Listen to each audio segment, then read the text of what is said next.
Welcome to the March 24th edition of the PFF Forecast. You're probably listening to this on the morning of the 25th. We've got a great show in store.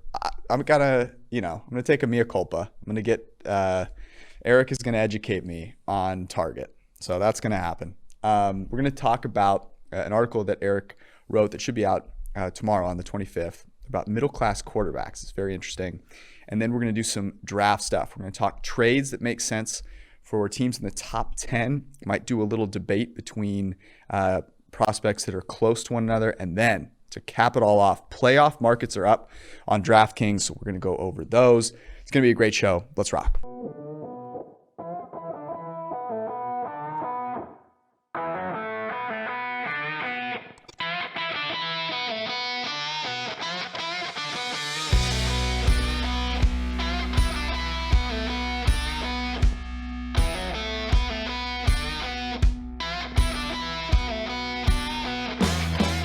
I should have known it was coming. Yeah, I mean, and I think part of you likes it, just a little bit. But you do need every once in a while to consult with your middle America consultant, which is me. I mean, I like the finer things. I think you contributed to that quite a bit.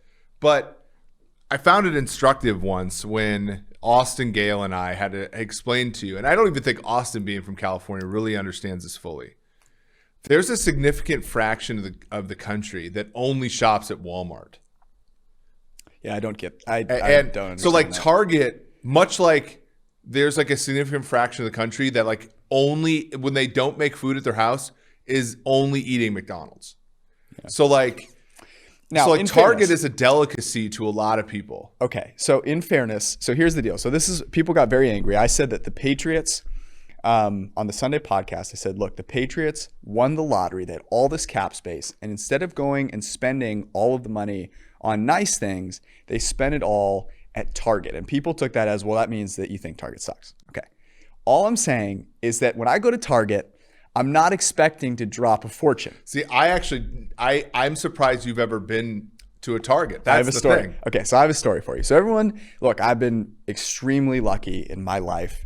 I had a very wonderful upbringing, and I have enjoyed not having to, rough it a whole ton. Okay, I've worked hard and I've made it. It sounds stupid, but whatever. There was a time when I had to. Okay, so I'm fresh out of school. I did Teach for America. I'm in Connecticut.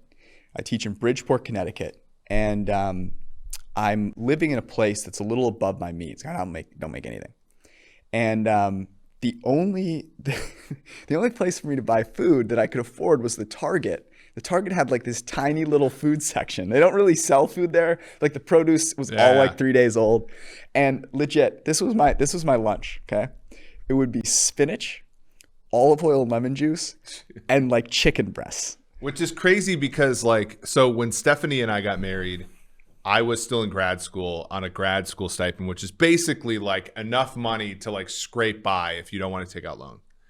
And we had something like $500 in Target gift cards for our wedding. And so I want to say, and the craziest part, so Steph's from more middle America than even me. So we go to Target to buy groceries for 3 months straight. And Steph's God, we could get such a better deal if we went and got these groceries at an actual grocery store or Walmart. And I'm so to hear you say that Target was actually the inexpensive, sort of affordable thing. I grew up also in a situation where no one bought their clothes at Target, but it was considered a place you go to buy things. But you're right. I mean, when I was a kid, I loved going to Target. But for the majority of people, it's a step up from what a lot of people deal with, which is Walmart and stuff like that.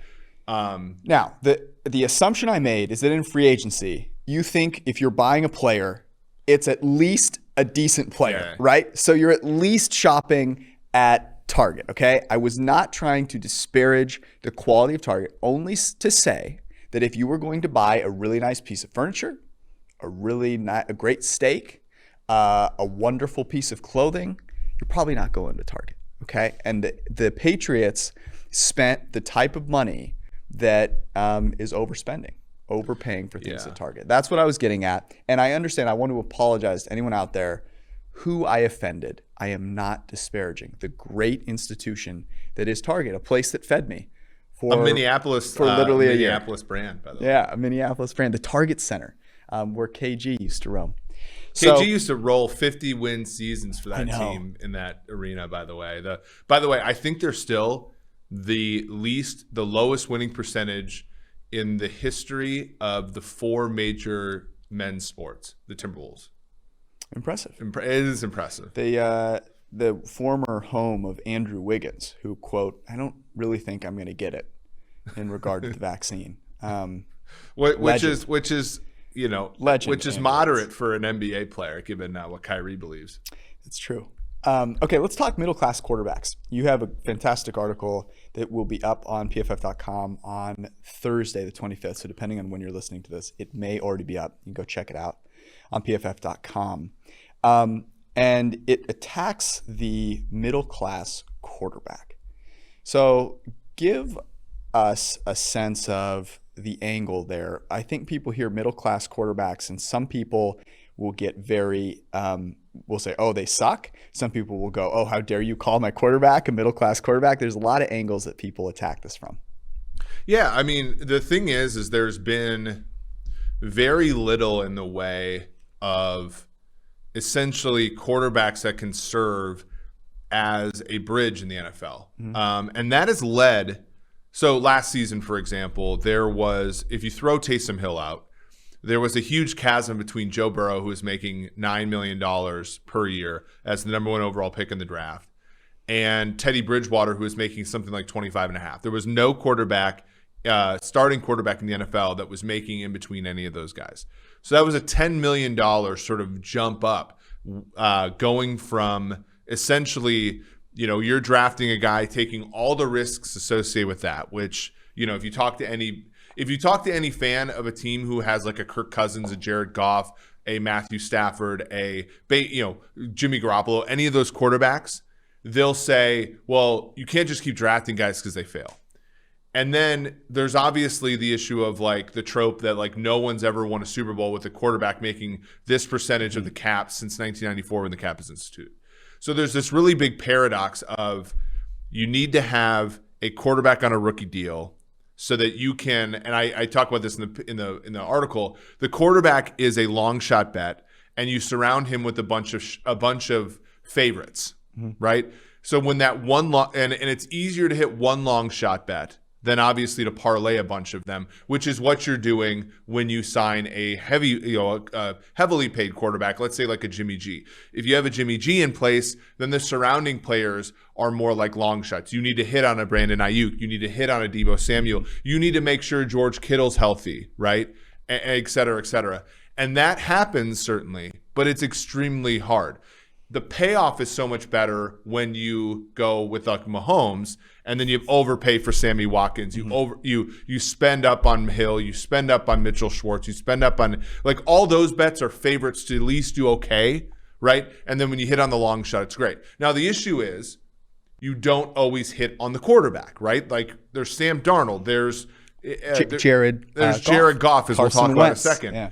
And the problem is there's no alternative to this either or situation. You either have to go in and take on this rookie deal and everything that it gives rise to, or you have to do what Minnesota did, or you have to do what, all these guys, essentially what Minnesota did was you have a ready-made roster and you're too afraid to draft a guy because you don't want to waste it.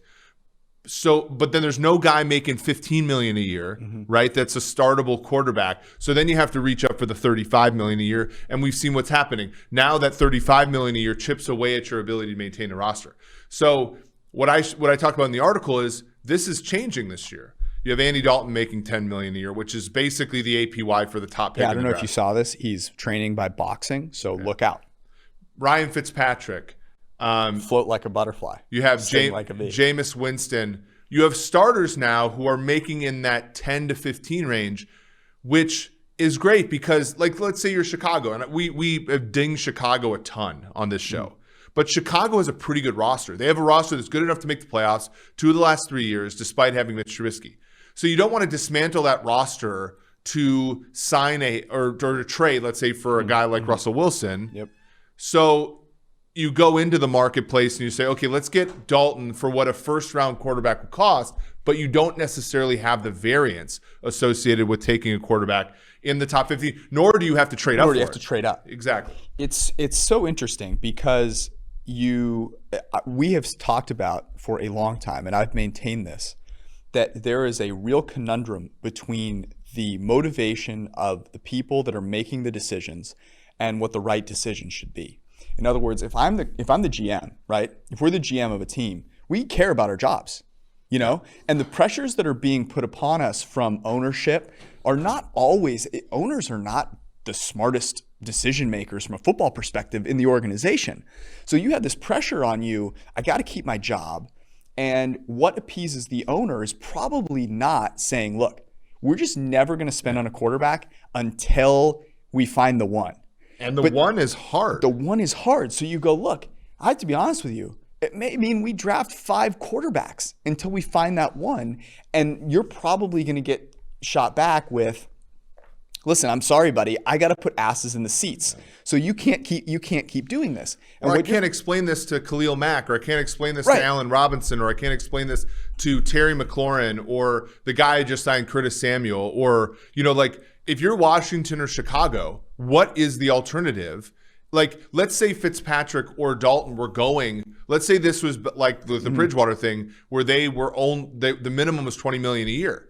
Well, you're paying twice as much now to essentially that's just an extremely big ask.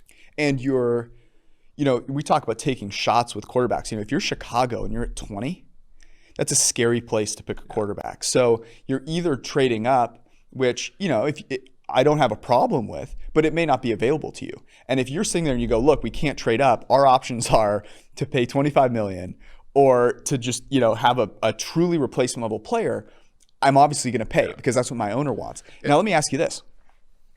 Is this because right now in the NFL, we have better quarterback play than ever before?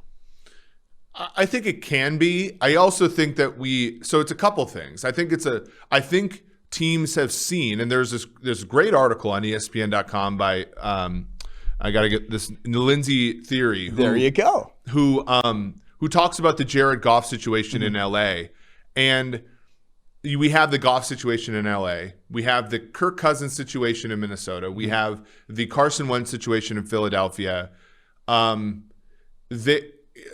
There have been situations. So there's a money quote in this article, which I suggest you with the whole thing. But there was a discussion here which says, with a mega payday looming for Kansas City Chiefs quarterback Patrick Mahomes, the Rams wanted to get ahead of the market and re-sign Goff despite 2 seasons remaining on his rookie. So you basically said, okay, the worst thing that can happen to us is Goff continues to play this well, and Mahomes signs the deal that he signs, and we have to pay so much. So the worst outcome is that he plays so well that we have to pay him like we pay Mahomes, which to me just seems so backwards, right? Because Goff is who he is, and if you can't evaluate him and say You're dead on. You're dead on. Like, because if you think about this. It was the same thing with Prescott too, by the way. If he is as good as Mahomes, then it doesn't matter what you pay him. You're getting a deal. Yeah. If you are saying, look, I'm so afraid that we're going to have to pay, that he's going to be as good as Mahomes, that's your worry? Yeah. Like that thinking to me is so backwards. And this article, I want to ask you this because I'm reading this article and you go into it with preconceived notions, obviously. I like Sean McVay. I think there are a lot of things that he does culturally that I've always felt really strongly about. And both you and I both manage people as part of our main job, right? And you are a super hardworking and self-critical person. So I know that you and I are probably similar in this way. But we care a lot about how we manage the people that work for us. I spend more time second guessing and thinking about things that I've done that probably the people I did them with don't even think about. Yeah. And so I admire, McVay's management structure. What stuck out to me most about this article was the number of anonymous sources from the Rams that had quotes in here. Yeah. Yeah, and I don't know what it means. I don't know if I should think this is not a good look for McVay because this many people are willing to say, look, I don't want my name out there, but I'm willing to talk to you. Well, I think the problem is that everything that a lot of the things that happened here have been mixed messages. So, and again, like every single person in their professional life makes mistakes. So when we point out that the Goff thing was a mistake, we're not saying that Les Snead is bad at his job or he's a bad person or whatever. But here's the deal. Like when you trade, was it 6 picks to go up and get Jared Goff? Like there's a possibility you made a mistake. And then when he goes 0-7 in his first year, there's a possibility you made a mistake. When you sign Sean McVay when he's my age to be the head coach of the team, there's a chance you made a mistake. And when he plays well, but he fails in the biggest moment of his career, which is the Super Bowl against New England, and in that same time period, you still sign him to the stamp of approval, first quarterback for franchise for this team. There's an exuding of we made the right choice, and it's sort of like I had an advisor in grad school who said proof by intimidation is not a valid proof technique. And it's the same thing here. Like it's a bummer. There's a lot of leaning over the table and saying, right, I got this, and once the data starts coming in and maybe there's a little bit of a question mark as far as whether this whole thing was the right move, I think people get a little bit worried about just questioning those decisions because they're very unilateral, right? These decisions are very unilateral, and I'm assuming that the quotes are people who have contributed to the process, but they ultimately don't get to say. And one thing we know from talking to people is that these things are not unanimous, and people are willing to say, like, "Look, I didn't agree with this. Yeah. I'm a X, but I don't agree necessarily with everything that X has done." And to me, that was the thing that it struck by. But the point remains here, right? The fact that the Rams did not think that there was an option, the Mahomes thing, like let's say, like, and this is what I'll give John Elway a ton of credit. John Elway had a price for Osweiler, and once it got to that price, he said, forget it. And look, Denver hasn't played a playoff game since. So you could be like, oh, well, that you saw the ass end of that. But at least he gave himself an out. The Rams already thought with Goff still 2 years and the fifth year, like the 1 year and then the fifth year option. You had tons of leverage there. And instead of using that, you said, well, we have 2 options. We have going back to the rookie quarterback pool or signing this guy to Mahomes minus epsilon. That's our only 2 options. And it's like, if there was a middle class, can you imagine? So here's a thought experiment. Fitzmagic plays for the Rams last year. What's their record? I don't. Now people are going to get angry at me here. Last year, Ryan Fitzpatrick rated better than Jared Goff. Yeah. And here's the thing that I want to bring up because I was trying to. Okay, now do Dalton. I think it's the same record. I think Dalton and Goff are like the same guy. The same freaking guy, except that Goff, the thing with Goff that seems to irk McVay are twofold. The first is he doesn't think he can run like quick game well. Okay, he thinks his motion is a little long, and that's not conducive to running that. The second thing is that he doesn't diagnose coverage as well, and that is borne out in the data. When things are perfect, when 2018, when he was under pressure only 31% of the time, when his offensive line was just in perfect shape, when he was in a clean pocket, the dude was fantastic. 113 pass rating from a clean pocket. Under pressure, he's been abysmal forever. The whole time. The whole time. And here's what else I found really interesting. And this is, I'm just looking at the quarterback annual that you can get on pff.com with an Edge subscription. The blitz is something that every good quarterback destroys. We didn't go a podcast this year without talking about Mahomes versus the blitz. Mahomes torches the blitz. And he did it regardless of how good the things were around him. Jared Goff has had 1 year with a pass rating above average against the blitz. Yeah. He does not deal with things that he doesn't know are coming well. And McVay, I think, was frustrated because he goes, look, I'm working my ass off to scheme the shit up. Can you not come up with one play a game? But that's the thing I think is the problem. And we talk about this with Shanahan. We talk about this with these with the coaches that like to control. Because here's the thing. Don't you dare put Kyle Shanahan in that. But here's the thing. London cabbies, right? They have like the best brain chemistry of brain activity of literally anybody that's ever been on a brain scan. Do you know, have you, I still don't know how to get to Neil's house without my GPS.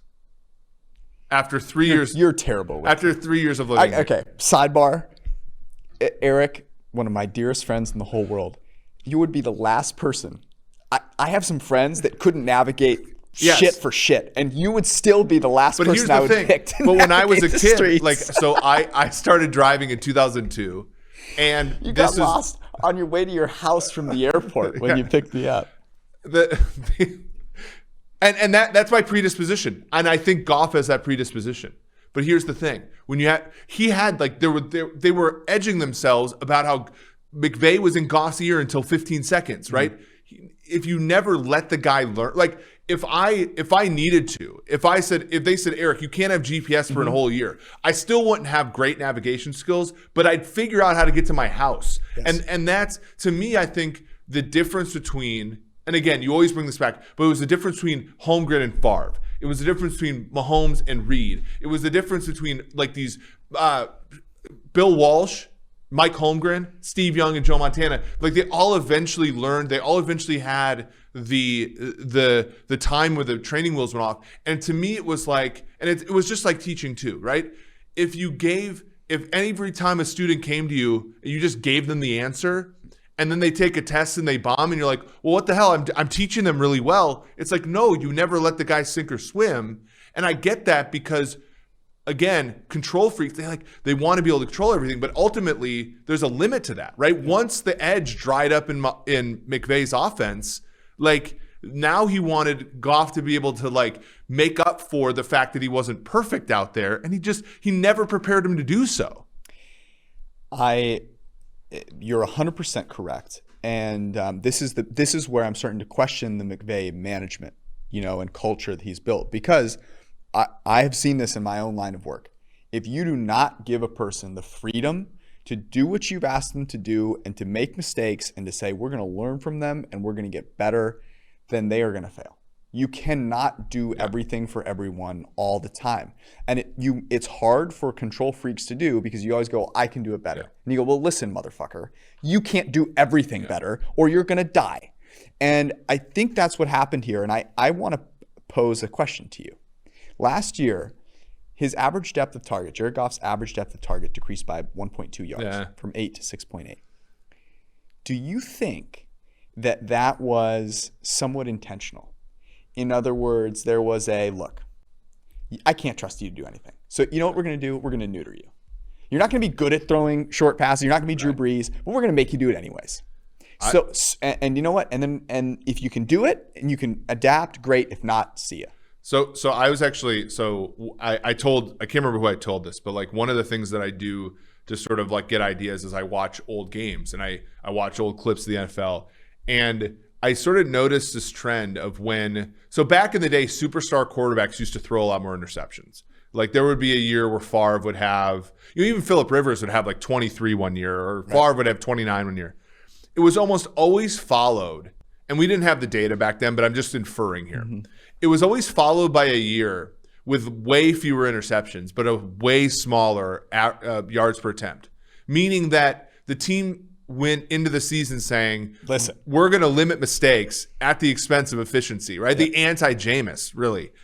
And you clearly saw that. And it wasn't like Goff was not like a turnover machine in 2019, but he certainly wasn't like the juice wasn't worth the squeeze for him. So then they certainly clamped down on him this year, and you noticed it. There were some master classes. The game plan that McVay had against Tampa Bay on that Monday night was amazing. Mm-hmm. The game plan he had in the first quarter and a half of the opening game against Dallas was wonderful too. There were certainly aspects where he said, like, I have to do this, but defenses adjusted and they continue to adjust. And to me, like, that's what the promise of Stafford is. The question then is, will McVay take a little bit off as far as the management style on Stafford, and will Stafford be able to play well if that's the case? To answer my own question, I go to Whenever we want to answer a question, there's one person we go to. It's Timo Riske. Okay. And in the quarterback annual, you can see Timo's heat maps. And what he does is he's got the target zones where the routes and the route concepts are targeting above or below average, and the targets. And I think it's very interesting. There was one area of the field that the Rams that Rams attacked very often. It was between 10 and 15 yards in the middle of the field. And that was pre-last year? No, that was last year. Oh. And that was, it's red on the attack zones. They attacked it with routes. Jared Goff never fucking threw. And so they ran the routes there, but he didn't. He didn't throw them. And so I want to blame one party, and ultimately I can't. And I think both these guys, we have to remember, are really young. Sean McVay is really fucking young. And he's not that much older than I am. I have made so many mistakes from a management perspective. And the problem is that the magnifying glass here for McVay is obviously on him. And so I think he's got to, I don't think we can place the blame on one person. As the article says, I mean, in the first 4 years of Jared Goff and McVay, they won 42 games, which is second only to Brady. I mean, we're coming from a place of this team currently is, I think, third or fourth in Super Bowl odds. We're really asking, I think they're sixth now. We're really asking, can they win the Super Bowl? We're not saying, is you hire Sean McVay. We're also trying to see, you put a huge amount of investment in Jared Goff and had to unload him as well as other draft picks. We're really examining that. We're not saying, does Sean McVay have a long for this NFL career? No. It's a fascinating thought experiment. And it's why I said, it's one of the reasons that I think Kyle Shanahan is on a different level than Sean McVay. And I think that had a part to play in McVay. McVay feels a rivalry with Shanahan, and he should. And they've gotten swept by them the last 2 years. Right now, Shanahan's on a different level. His scheme and what he gets out of his quarterback is on a different level. And it'll be interesting to see how McVay combats that this year. And what's really interesting is I think this is really, we'll see if this teaches anyone anything, because we have quarterbacks that are due for extensions, right? And we're going to see how that impacts that thought process with that. Think about Cleveland. Think about Cleveland. If there is a situation, and from all accounts, it seems like Stefanski is just is sort of a leader in the way. I mean, to your point, it's so hard to lead people because you want to give them the freedom to have success, but you also want to be able to steer them. You want to be obviously the thing is to trick them into it being their own idea the whole time. You know what I mean? And you're a facilitator. There's a exactly. But sometimes that can get. That's why I've always praised Reed because and Holmgren back when it was Favre. It's the thing got out of control a few times, right? And to have I would say personal, it takes some humility to let somebody go and have success when that success isn't necessarily as tied to you as you want it to be. Mm-hmm. And obviously with McVay, there's also this I would say self-consciousness about this idea, if I let this thing go and it doesn't happen the way I want it to, the spotlight's still on me. And so I fail. You know what I mean? Yep. It's really hard. And Goff, and Goff can be, look, I'm not saying Goff kind of reminds me a little bit of Alex Smith. So there was somebody who in the league told me about Alex Smith, a phrase that I thought was a really good one. He said, the great quarterbacks are gray players. Alex Smith is a black and white player. So if Alex decides he's going to run on a play, that head's looking at the ground and he's going to sprint, and he's a great athlete, so he'll pick up the yards. But he's not looking up and throwing to a wide open receiver who breaks open, right? If he decides he's going to throw on a play, or if he's throwing the quick slant, he's throwing the quick slant. If that linebacker's in the way, it's a pick, right? And I see Goff in that kind of situation. I see absolutely. When you tell me that the routes are being run over the middle of the field and he's not throwing them, it's because McVay has been I don't want to see turnovers. I don't want to see turnovers. Yeah, absolutely. I don't want to see turnovers. That's what and McVay he's thinking to himself, I can't have turnovers. I can't. Right? Goff is the golfer. This is the best analogy I've made. This is better than my Target analogy, I promise you. Goff turned into the golfer who, when he gets up to hit the ball, is thinking, "Don't shank it." Exactly. Yeah. And the thing is Goff is played in the NFL for what? This is year 5. Mm-hmm. Alex Smith took forever to actually be good. And it required a great coach in Harbaugh to really put him in position to have some success. I think that's probably where Goff's career is going to go. Who knows if Detroit will be the place where that is facilitated, or maybe it's another one. Maybe he ends up being one of these middle-class quarterbacks where, like let's say you're a ready-made team, but your first-round draft pick failed, or you're not quite ready to go up and get, that free agent QB. You don't want to pay him $35 million. And you just want to say, okay, if I pay Goff $10 million, I'm at least going to get, on average, I'm going to get what the first overall pick is going to get me during his rookie year. And that's a pretty good bargain.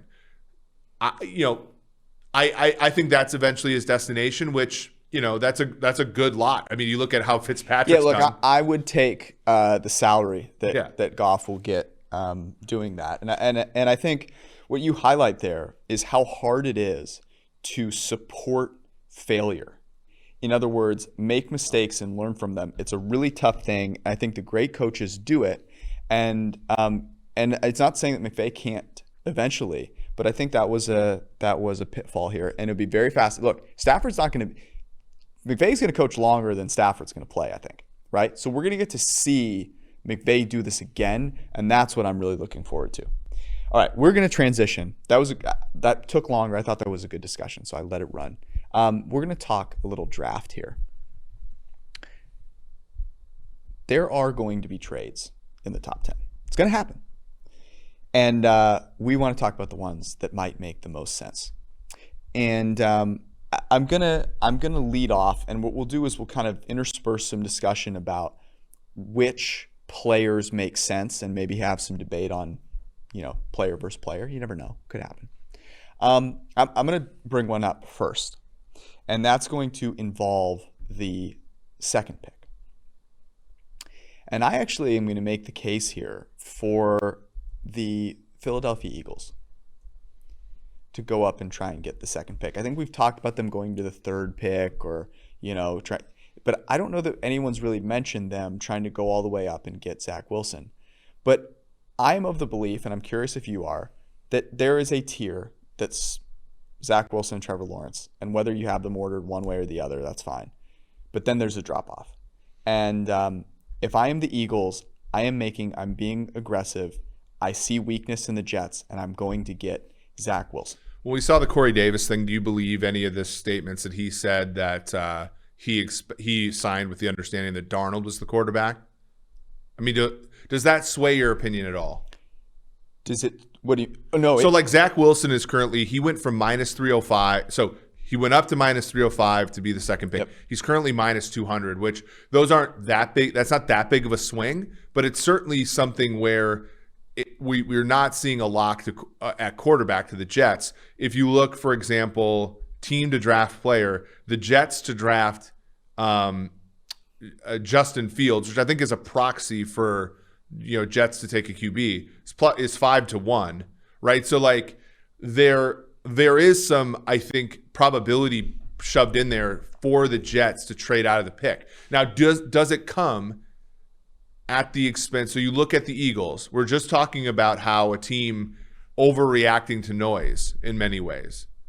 The Eagles have already, in the last decade, traded a significant number of picks to move up to the second pick, to take a quarterback who was really a one-year wonder and went to a small school and blew up in his face and blew up in their face. I mean, not really. They won a Super Bowl, but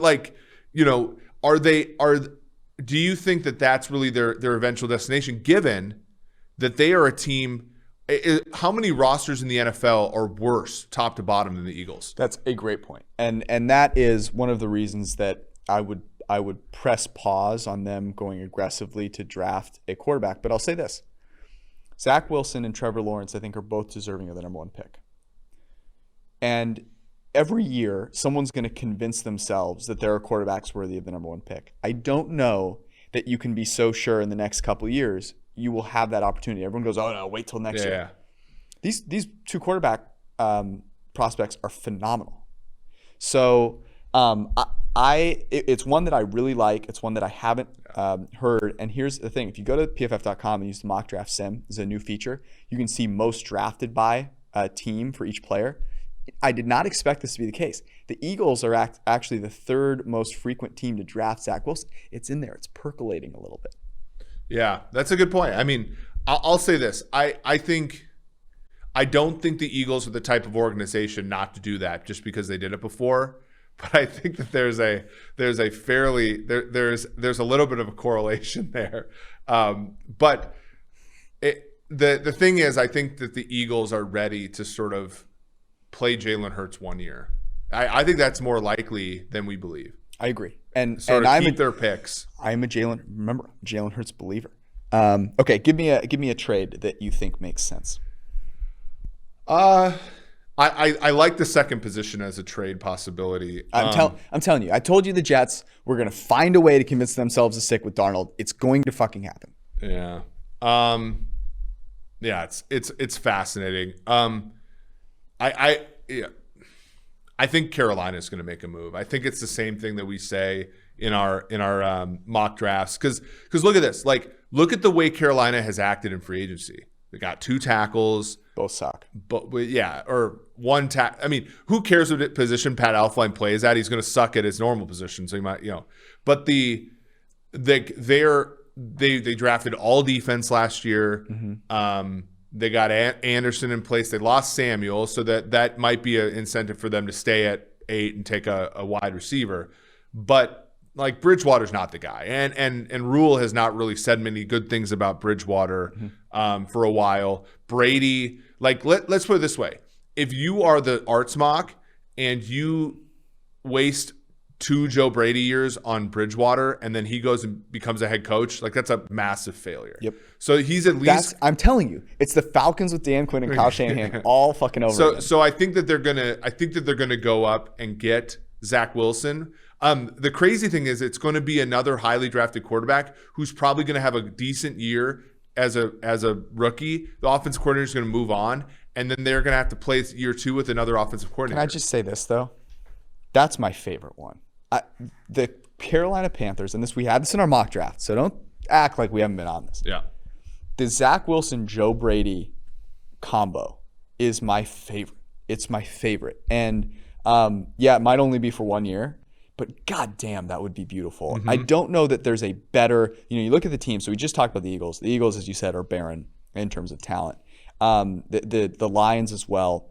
I don't think this is a possibility, but I love the Broncos going up and getting Zach Wilson as well because of all the weapons. Wilson is like splitting the difference between the question we asked the other day, which is, would you rather have Lance or Mac Jones? The answer with Wilson is yes. Yes. The answer is yes. And really, so here's a question, and it brings up another great question about Denver. By the way, Denver went the entire Trump administration without beating a couple of their division rivals, which is kind of crazy. Like, they need a quarterback to. Yeah, going 20 years not beating a division rival is interesting. So they. One of the curses of actually hitting on draft picks is you got to sign them all at the same fucking time. Mm-hmm. Like, it's what Minnesota had to do with it. Yeah. So, like, I don't think it's as bad for them to trade picks because they have so many, right? Like, if they have to pay, let's say they have to pay Sutton and then 2 years later have to pay Judy, like, there are obligations and they don't have to have, right? If they trade some picks, like, there are some staggering there that helps them. So for them to move up and get Wilson makes a lot of sense. And it puts them in a position where, you look at that defense, you look at Fangio, you look at, like, we talked about this a couple weeks ago, you look at all, like, Fangio learning from Staley versus the other way around, being able to deploy that defense. They just got Kareem Jackson back, which I think is low-key also just a booster for that team. To me, if he went there, Wilson is easily the favorite of all the quarterbacks to make the playoffs. Absolutely, 1,000%. And we're going to talk about the playoff markets here in a second. I love both of those because I think he would go in there and immediately be fantastic. Let me ask you this, though. What do you think the chances are that the 4th pick is actually the pivot position? Like, the Jets stay at 2 and go, look, we cannot not stay at we don't get the 2nd pick very often. We're taking Penei Sewell. That would be incredible, moving to right tackle.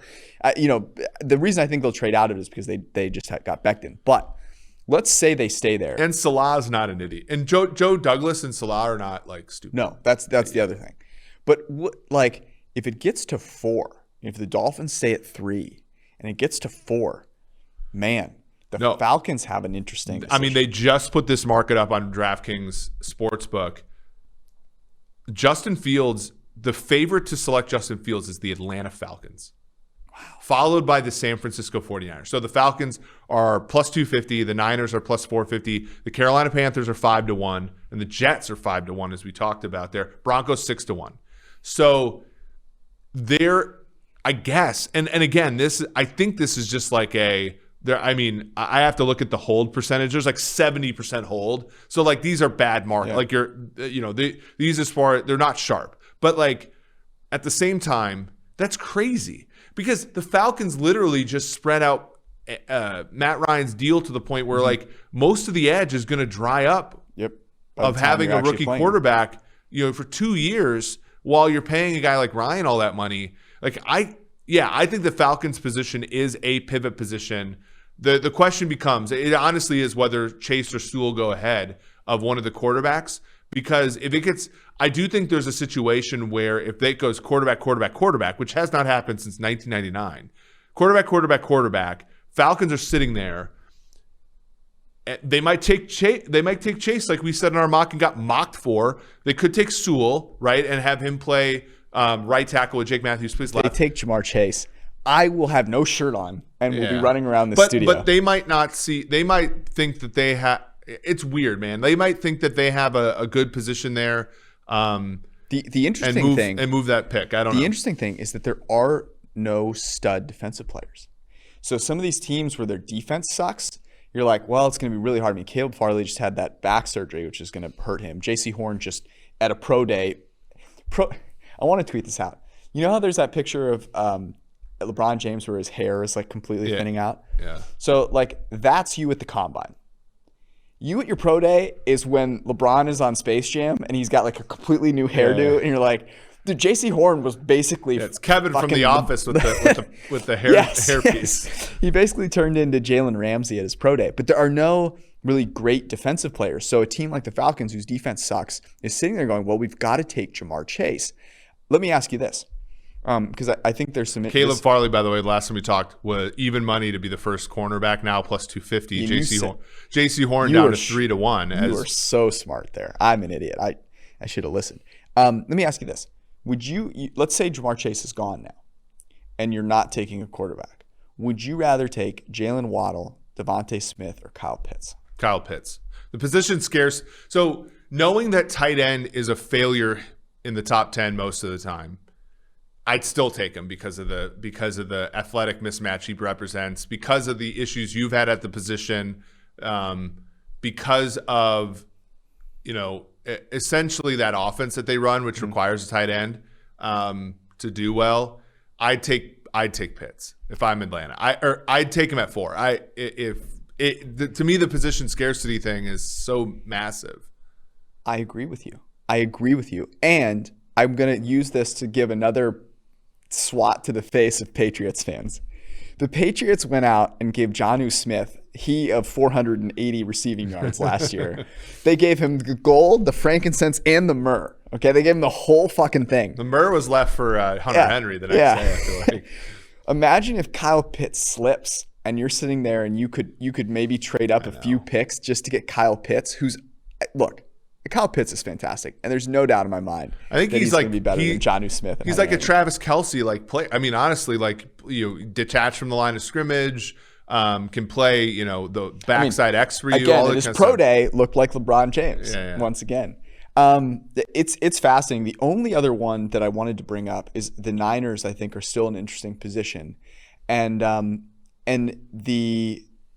whether that fourth pick, if it gets to the point where that fourth pick is one where the Falcons are going like, hey, we really need a corner or an edge defender. Mm-hmm. Let's trade down. The Niners are in a perfect position because 12 is right in that zone. Yeah. And the Niners could move up and let's say, Justin Fields is there. Let me ask you this. Would you trade up to 4 for Justin Fields? You would trade up to 4 for Zach Wilson in a heartbeat. Would you trade up to 4 for Justin Fields? No. I think I like Fields a lot as a prospect, but like that's a huge. And if and specifically to San Francisco, I'd probably say no, because San Francisco could likely make Lance or Mac Jones into 85% or 90% of the player that Fields would be better than any other team in the NFL. And so I would not give up, because the Niners roster is good for sure, but it's not nearly as depth filled as it was when they made the Super Bowl. And I don't know if at this juncture in the Shanahan and Lynch era, I would give up the depth that all those draft picks would give rise to for Fields, right? Like I would do it for Wilson. I don't know. And of course, Lawrence, but I don't think I'd do it for Fields, given that I think Fields is less of a, and we talked about this along, like Fields is more of a rich man's like Jimmy G, and Wilson's more of like a poor man's Brett Favre, which there's sort of two different styles, but I almost always prefer a Favre to a Jimmy G type. Hurtful. I said rich man's. Hurtful. Do your Favre impression. Maybe. Would I trade up for Justin Fields? Maybe. Perhaps. Dude, when your impressions are on, they're honestly there's nothing better. I'm Greg Vaughn with them though. Like I swing and miss all the fucking time. Here's the thing. The funny thing about it is there's really nothing better to accompany it than a nice bottle of wine, because that helps your hit rate pretty significantly. That goes to show that it's raw talent. It's not talent that I've honed for. You're not sitting in front of the mirror in the morning shaving, doing impressions. It's a God-given gift. Did I throw it to Percy on the wheel? Maybe. Okay, we're going to close this one out with, by the way, I should mention, the draft is, there's nothing like draft season. The draft is so beautiful. Are we going to Cleveland? Should we go to Cleveland? No, we're staying here. Don't worry. We'll get Ruby's catered. Target's going to sponsor it. It's going to be a whole deal. Nice. The draft is amazing because it's like everything combined. It's people that I had something in my mind. I was going to say jerk off, and then I said it didn't work. There are people that edge over athleticism that can get excited. There are people like us who enjoy the athleticism component but love the game theory component. That's there as well. There's a contract and a cap component, a trade component. It's fantastic. We're going to close out here with some. I can't believe I said that. We're going to close out with playoff markets here. These are on DraftKings.com and the DraftKings Sportsbook app are wonderful sponsors. And you can go find them there. So to make the playoffs, they have both make and miss the playoffs. And these ones, by the way, the hold is significantly less on these, which is way better than some. By the way, explain that to the novices. Well, just like sort of. So, for example, Kansas City is minus 1,000 to make the playoffs. They're plus 625 to miss. The break even to make is about 91%. The break even to miss is about 14%. But the actual ones, after you divide by the over round, is 87 and 13. So there's about, let me carry the two, about 4% hold there, which means the book is taking, and that's like a normal break, for the book. Whereas if you look at some of these draft props, I mean, the more players that are involved in there's more like artificial probabilities, and the hold is just so much. You're talking about like, per player, it's like 10%, 15% hold. So you really need like a huge swing in the marketplace for any middle to have, to have any positive EV. Yeah. Basically, an easy way to figure it out is just to look and see, do the percentage chance you need to break even on one side and the percentage chance you need to break even on the other side, add to 100 or more, right? And it's going to add to more than 100 in that percent difference. That's how the lights are shiny, as my dad would say. That's a very good point. So Kansas City, as you mentioned, has the best odds to make at minus 1,000. Green Bay, minus 670. Tampa Bay, also minus 670. And then we can go all the way down. This I thought was really interesting. The team least likely to make the playoffs on DraftKings Sportsbook is the Detroit Lions, which I don't wholeheartedly disagree with. It's a more flat conference, right? And yes.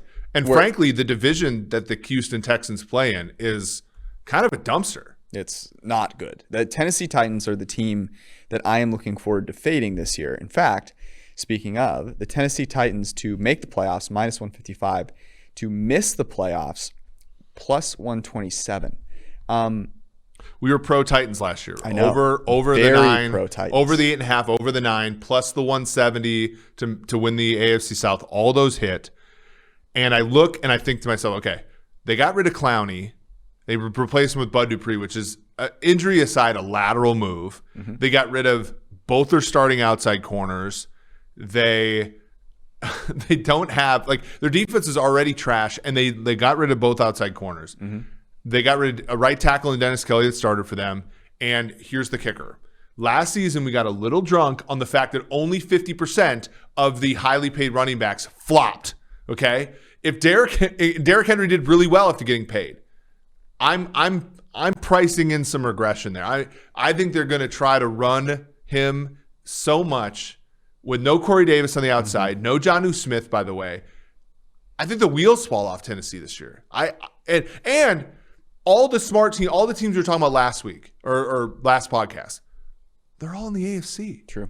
Chiefs, Ravens, Bills, Colts, Cleveland are all smarter than Tennessee. They're all better equipped to deal with 2021 than Tennessee is. I have a couple that I like, and then I'm going to kick it to you. I like the Seattle Seahawks to make the playoffs at minus 106. Break even there is 51%. Just one of the reasons you talked about. Look, they have a top 3 quarterback in that conference, and I don't think he's going anywhere. Yeah. And yeah, I don't think they're going to win the Super Bowl this year, but there is. I think it's kind of ridiculous that that you would say, oh look, they only have a 51% shot to make it. I think it's closer probably to 60. Would you be surprised to know that Seattle has the similar odds to make the playoffs than New Orleans has to miss the playoffs? Yes. This is one that I like Jameis as much as literally anybody except for Timo maybe. Like, I just don't see it. Yeah, and so as you said, New Orleans minus 103 to miss the playoffs. That's another one that I like. Look, San Francisco is minus 167 to make the playoffs, and Seattle is minus 106. And I think that is a miscalibration of the market there a little bit. The other one that I wanted to point out, we've talked about Washington football team. I think I like their division odds a little bit better, but they're plus 180 to make the playoffs. The NFC, again, I think the wild cards are going to be up. 7 playoff teams too. Even if they don't win the division, which Dallas is currently minus 177 to make the playoffs, I think plus 110 actually to win that division. Like, I think Washington is in the playoff hunt in the NFC this year. I like that very much. Give me a couple. I have two more for you. Okay. As far as there are some long shots I like. I like Atlanta plus 300 to make the playoffs. I like Cincinnati. Bring me a towel. Plus 420 to make the playoffs. I think Joe Burrow. Look, if they're not going to make the playoffs this year, Zach Taylor's going to get fired. So like it's sort of one of those. And then So I love Atlanta plus 300. The Tampa Bay Bucks are going to have the highest win total in the NFL. So betting them as a long shot to win the division is, it's a good bet, but it's also a long shot. Atlanta to make the playoffs in an NFC where, I think there are some teams that are certainly overvalued, I think is a good one. The last one I'll say is this is one that I'm going to buy in a little bit to our friend Flores. I like Miami plus 137 to make the playoffs. Yeah, that's a solid one. 10-win team last year. Obviously, defense will regress some, but offense should at least give you more than they had last year. So you mentioned the Falcons. I like the Falcons quite a bit. I also like Denver plus 285 to make the playoffs, not with Drew Lock, but with literally any other quarterback. Look, I don't want to ding Drew Lock, but I'm going to just spend the next 10 minutes ripping it. Yeah. No disrespect, but ethers. Oblivion. Someone replied to me. Ben, someone replied to me on the Patriots clip and was like, "No disrespect, but who the fuck is PFF George?" Patriots got the 2 best tight ends on the market. That's my favorite one. Like, guy with 21 followers. It's on Instagram is where people are like, I guess because people are vicious on Instagram. Because I basically mute everybody I don't follow on Twitter. So like I actually have to go out of my way to like find people messaging me on Twitter. But like Instagram, it's like Steelers fan 787 with 13 followers and they're all porn bots. He's like, hey, who's PFF Eric? He should be like. I should have his job. That's my favorite one. Yeah.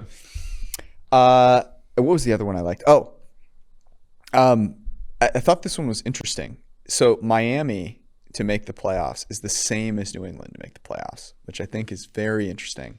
New England And the same as Pittsburgh too. and the same as Pittsburgh. I found that very interesting. I was surprised that the Chargers did not. They're plus 157 to make the playoffs. That surprised me a little bit. I thought the market would have been higher on them. The goings on of free agency only made the Chiefs a bigger favorite in the AFC West, which even as a homer, I think is a little weird. Mm-hmm. Yeah, I agree with you. Like, I think the Chargers answered some questions in free agency that we all had about them. Not to say that that means that they're like going to be good or anything. I'm just saying, like, did they address the O-line? Yeah. Did they address tight end? They got Jared Cook. Okay. They cut Casey Hayward. There's some stuff that's negative there, but I don't think their odds of winning the AFC West should have gone down because of the free agency. And I'll give you one more. I think Carolina plus 225 makes playoffs. Teddy? Buying into Teddy? I'm not buying into Teddy. I'm buying into Teddy / the probability of them trading up for a really good rookie. Yep. And Joe Brady. All right. That was a lot of fun.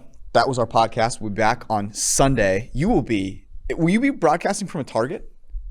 I will be in St. Paul, Minnesota. Yeah. So can you go to a Target and I feel like I could. Yeah. We should have it sponsor the show. Come and get us. I know the 2-for-1 Drafts guys lament about how the content on their podcast is like unsponsorable, and like you ventured into that like 10 minutes ago, but like I feel like we're this wholesome podcast that Target could sponsor. Absolutely. Like, sit next to like a Barbie doll or something, sit next to a DVD stand and Barbie dolls. I was going to ask you this. When you think of Target, what's like the quintessential thing? A Coca-Cola t-shirt. You know what it is for me? It's the it's going to sound so mean, but it's the piece of art that's like, like obviously mass manufactured, but made to look like if you walked in someone's house, you'd be like, oh, that's kind of cool, and it's just like utter dog shit. It's like a fucking flamingo or something. Yeah, but you have to understand the incentives. In a frame if already. If I'm buying art, touched by every kid that's ever walked. If I'm buying art, I can see why that art's because if I'm buying art, I'm buying it online. Yeah, but not only that, but you're also not. You're either buying like a really expensive piece of art that will impress everybody, or you're buying a piece of art that's going to impress like the minimal amount of people, and you're just writing George off. Like, look, I'm gonna buy this art from Target. George will tell the difference, but at this point, I'm letting Jesus take the wheel on that part. You know what I mean? Yeah. Like the art's weird, right? Because unless you go all out, you're not going to satisfy like the top end people. Let me give you a pro tip. A little interior design. Jeez. Don't buy art. Yeah, don't buy art. Buy plants. Oh yeah, because plants are real. Because you don't have to spend like $1 million to get a decent looking plant, and it will up the scale. Buy plants and nice oil diffusers. Don't invest in NFTs. Candles and oil diffusers, baby. All right, that was our podcast. Love you. See you guys.